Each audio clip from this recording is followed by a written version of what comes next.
Assalamualaikum warahmatullahi wabarakatuh. Perkenalkan, nama saya Alvina Oktavia dari kelas 12 IPS 5. Di sini saya akan membacakan sebuah novel yang berjudul Sejarah Kerajaan Sriwijaya. Sejarah Kerajaan Sriwijaya menjadi satu di antara 3 kerajaan yang berada di Sumatera dan dikenal oleh Cina alias Tiongkok.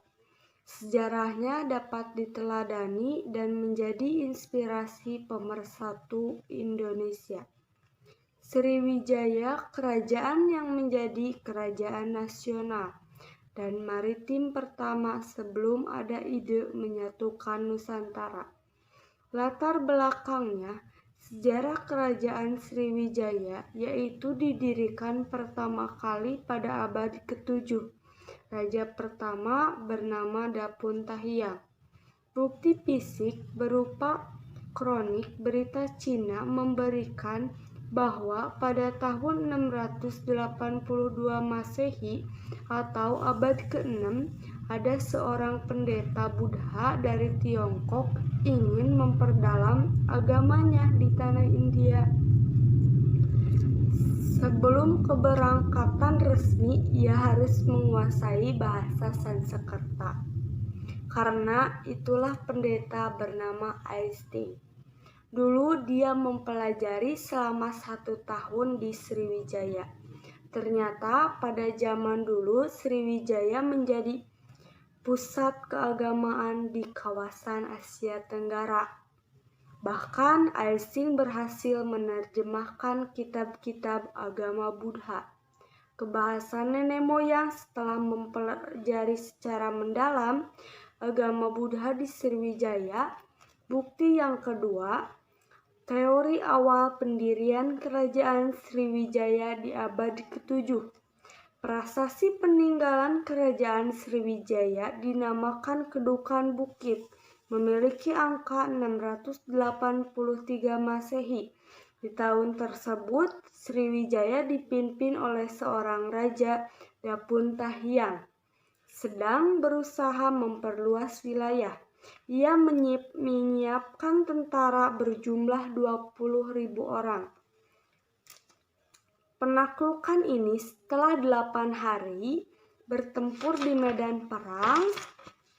Pada akhirnya wilayah kekuatan militer tak sebanding bersedia menyerahkan upeti ke Sriwijaya sebagai tanda takluk. Tidak ada lagi yang menjelaskan asal-usul keluarga Dapuntahiang, Sri Jayanaga, sehingga menduduki tahta pertama kerajaan dalam berdirinya Sriwijaya.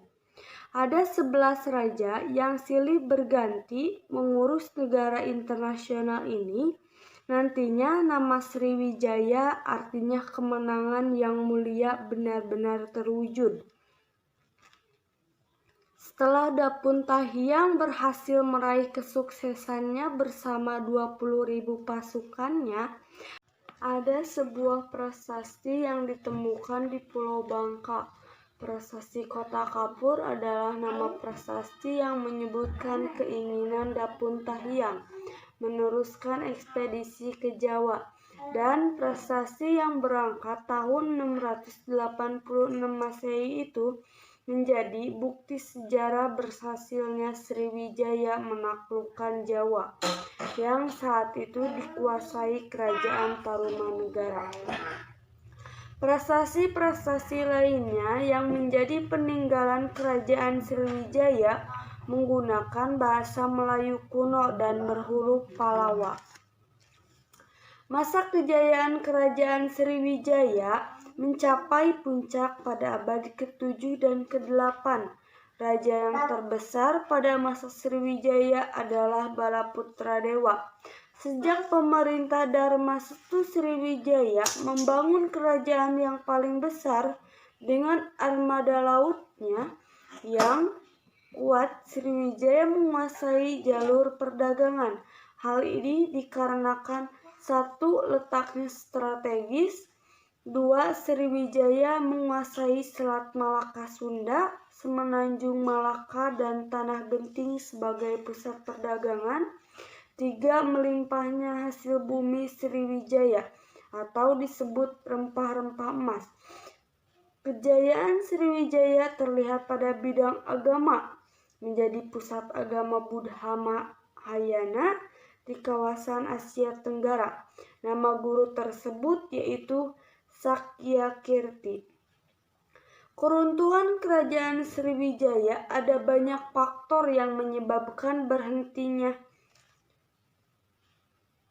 nama Sriwijaya. Kebanyakan faktor tersebut melemahnya Sriwijaya perlahan-lahan, kekuatan militer yang sudah berlapis-lapis pada ujungnya tidak berdaya juga. Sekian pembacaan novel dari saya, semoga hasilnya bermanfaat. Mohon maaf bila ada kesalahan. Wabillahi taufiq wal hidayah. Wassalamualaikum warahmatullahi wabarakatuh.